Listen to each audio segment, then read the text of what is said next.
दोस्तों, आज 2020 में खड़े होके भी हमारे देश में हम सभी औरतों को वो सम्मान, वो इज़्ज़त नहीं दे पाए, जिनका वो हकदार है। देश में अभी भी ऐसा सोसाइटीज़ एग्ज़िस्ट करते हैं जो औरतों के शिक्षा के काबिल भी नहीं समझता। ऐसा नहीं है कि किसी ने इनको गलत प्रूफ़ नहीं किया, हमारी लड़कियाँ हमेशा इनकी आँखों में उँगली डाल के दिखाती आई है कि मर्दों से औरत कुछ भी कम नहीं है।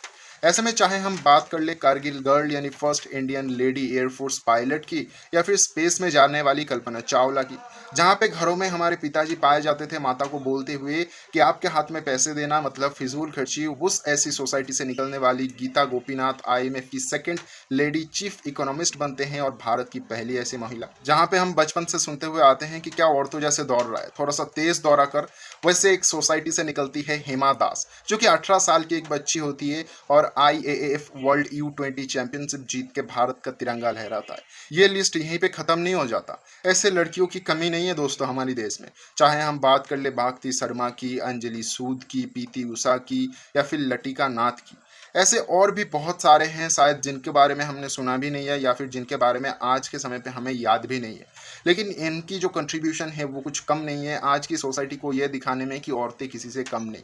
ये सिलसिला आज से नहीं चल रहा है। ये सिलसिला तब से चल रहा है जब इस देश पे किसी और सरकार की, किसी और देश की राज चलती थी, और उसको उखाड़ के फेंकने में भी हमारी देश की माताओं की, औरतों की बहुत बड़ा योगदान था। आज के समय पे हमारा एजुकेशन सिस्टम उनको भुला दिए हैं, लेकिन हम नहीं भुलाए। तो क्यों ना आज की 74th इंडिपेंडेंस डे को हम उनके साथ बिताएं, उनके बारे में जानें और उनको थोड़ा सा अपने हृदय में जगा दें। तारा रानी श्रीवास्तव, इन्होंने इस आज़ादी के लिए कुर्बानी दी थी अपनी पति की जिंदगी। दोस्तों, भारत की बिहार में जन्म लेती है तारा रानी श्रीवास्तव।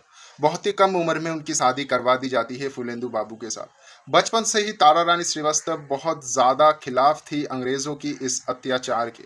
हमेशा से ही वो अपनी आस पड़ोस की औरतों को इंस्पायर करती थी अंग्रेज़ों के खिलाफ आवाज़ उठाने में, आंदोलन करने में।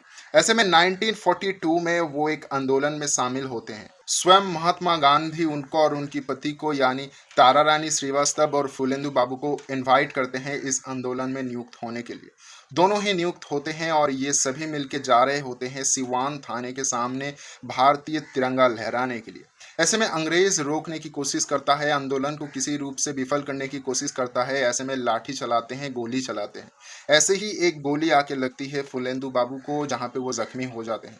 तारा रानी अपनी दृढ़ निश्चय को नहीं बदलते हैं और एक कपड़े का टुकड़ा से अपने पति की जख्म को भर के दोबारा चल देती हैं। जब वो लौटते हैं अपने पति के पास तो उनको पता लगता है कि अंग्रेजों की गोली से उनकी पति चल बसे। गांधी जी के अंग्रेज भारत छोड़ो मूवमेंट में भी तारा रानी श्रीवास्तव शामिल थे। अपने जीवन की आखिरी सांस तक, लहू की आखिरी कतरे तक वो इस देश के लिए और इस आज़ादी के लिए लड़ती रही। 1947 में 15 अगस्त तक वो लड़ी और आज वो हमारे बीच नहीं है। भले ही उनका शरीर अब इस दुनिया में नहीं है, लेकिन उनके लिए जगह हमारे हृदय में ज़रूर है। इनके बारे में अधिक जानकारी पाने के लिए रेबेलियन ऑफ 1942 किताब को आप पढ़ सकते हो। इस किताब के ऑथर है विवेकानंद शुक्ला। भारत की स्वतंत्रता सेनानियों के इतिहास में एक नाम ऐसा भी है जो चाहती तो अपनी ज़िंदगी बहुत ही ऐशो आराम से गुजार सकती थी। ना तो कमी थी नाम की, ना ही पैसे की, ना ही दौलत की, ना ही शौहरत की। फिर भी उन्होंने अपना जीवन इस देश की आज़ादी के लिए दिया। सन 1872 में 9 सितंबर को जन्म लेती है सरला देवी चौधरानी, जो कि स्वर्ण कुमारी देवी की सुपुत्री थी। स्वर्ण कुमारी देवी विश्व कवि रविंद्रनाथ टैगोर की बड़ी बहन थी। समझ सकते हो कितने बड़े परिवार से इनका नाता था। इन्होंने अपनी पढ़ाई कंप्लीट की, बीए एग्जामिनेशन पास करने के बाद ये इंडियन इंडिपेंडेंट मूवमेंट को ज्वाइन किए, जो कि महात्मा गांधी के द्वारा चालित थे। आज के समय पे दो बंगाल है, एक भारत के पास और एक बांग्लादेश। लेकिन जब ये एक ही हुआ करता था उस समय की बात है। महिलाओं के विकास के लिए इन्होंने बहुत काम किए हैं। 1945 18 अगस्त को ये अपना शरीर त्याग देते हैं। जीवन की एक पड़ाव में आके इन्होंने कांग्रेस भी ज्वाइन किए थे। ये मानते थे कि शिक्षा के विस्तार में ही देश का विकास हो सकते हैं। महिलाओं के विकास के लिए भी इन्होंने बहुत काम किए थे वेस्ट बंगाल में। 1945 18 अगस्त को ये अपनी शरीर त्याग देते हैं। आज ये हमारे बीच नहीं रहे। पुरातन भारत में जब कास्ट सिस्टम बहुत ज़्यादा प्रचलित था, वैसे समय में इसके विरोध करने के लिए खड़ी हुई थी लक्ष्मी सहगल। सिर्फ एक फ्रीडम फाइटर ही नहीं, जाति भेदाभेद के विरोध सबसे पहले आवाज़ उठाने वालों में से एक है। 24 अक्टूबर 1914 में इन्होंने जन्म ग्रहण किया था। 1940 साल में ये सिंगापुर जाते हैं, कुछ समय वहीं पे काम करते हैं। काम करते हुए इनको नेताजी सुभाष चंद्र बोस के बारे में पता लगता है और ये बहुत ही ज़्यादा प्रभावित हो जाते हैं नेताजी सुभाष चंद्र बोस के अंग्रेज विरोधी गतिविधियों से। जब इन्हें पता चलता है नेताजी सुभाष चंद्र बोस आज़ाद हिंद फौज में लड़कियों को भी नियुक्त कर रहे हैं, तो ये देश लौटते हैं और नेताजी के साथ मिलकर अंग्रेजों के खिलाफ लड़ने का निश्चय कर लेती हैं। थोड़े दिनों बाद नेताजी सुभाष चंद्र बोस सिर्फ लड़कियों के लिए एक रेजिमेंट बनाते हैं जो कि झिंसी महिला रेजिमेंट के नाम से जाना जाता था। उस रेजिमेंट की ये प्रधान नेत्री बनी और यहीं से इनको कैप्टन अक्खा भी मिला। इसके बाद से लोग इन्हें आदर और सम्मान सहित कैप्टन लक्ष्मी सहगल कह के पुकारने लगे। मॉडर्न भारत की चिकित्सा व्यवस्था में भी इनका योगदान है। कैप्टन लक्ष्मी उन गिने चुने कुछ लोगों में से है जिन्होंने सिर्फ भारत को आज़ादी नहीं किया था, उस आज़ाद भारत को देखा भी था और जिया भी था। साल 2012 23 जुलाई कानपुर में उन्होंने अपना शरीर त्याग दिया। पुरातन भारत जहाँ पे लड़कियों को शिक्षा की अधिकार नहीं दिया जाता था, वैसे समय पे शिक्षा का हक मांगने के लिए लड़कियों को अनुप्रेरित किए थे उमाबाई कुंडापुरी ने। मैंगलोर में इनकी जन्म हुआ था। इनकी दादाजी हमेशा से ही लड़कियों की शिक्षा के विस्तार के लिए काम करते हुए आए थे और वो ये विश्वास करते थे कि लड़की की शिक्षा ही देश के विकास का रास्ता है। उमाबाई के दादाजी महिला शिक्षा विस्तार के लिए बहुत काम करते थे और अपना पूरा जीवन इस चीज़ में समर्पित कर दिए थे। अपने दादाजी की इस कार्य को आगे बढ़ाने के लिए वो अपनी एकेडमिक्स कंप्लीट करने के बाद अपने दादाजी की सहायता करने में जुट जाती है। सिर्फ 25 साल की उम्र में वो अपनी पति को खो देते हैं। ये भारत की वो महिला है जिन्होंने सर्वप्रथम महिलाओं के लिए स्कूल बनाए थे और भी बहुत सारे काम इन्होंने किए थे, जैसे कि कर्नाटक प्रेस के फाउंडर थे ये। शिक्षा और महिलाओं के लिए इतना कुछ करने के बाद वो अनुभव करते हैं कि बढ़ती हुई अंग्रेजों की अत्याचार से मुक्त होने के लिए अंग्रेज विरोधी नीतियों को आगे बढ़ाना होगा और 1921 में वो ज्वाइन कर लेते हैं हिंदुस्तानी सेवा दल। ऐसे में आगे चल के सन 1932 में अंग्रेज सरकार उनको जेल में डाल देते हैं देश विरोधी गतिविधियों के लिए।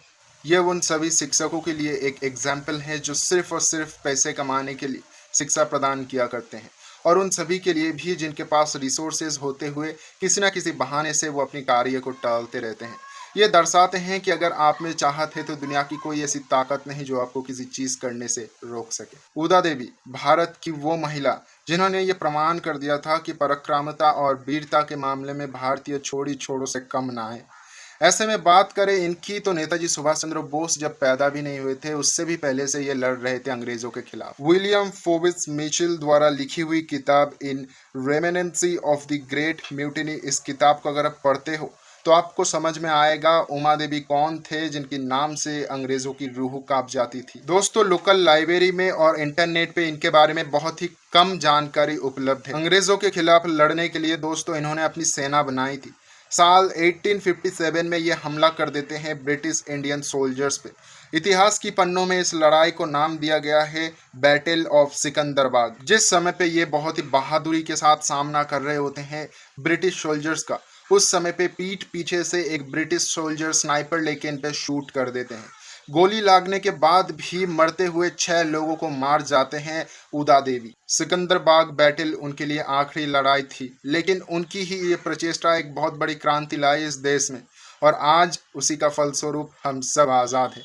दोस्तों आज़ाद तो हम हो चुके हैं अंग्रेज़ों से, अब हमें आज़ाद होना पड़ेगा अपनी गुलामाना सोच से। तो इसी के साथ इस वीडियो को ख़त्म करते हैं और जीते हैं उस आज़ादी को जिसको छीना था हमारे पूर्वजों ने अंग्रेज़ों से, अपनी वीरता से, अपनी मेहनत से, अपनी लहूओं से।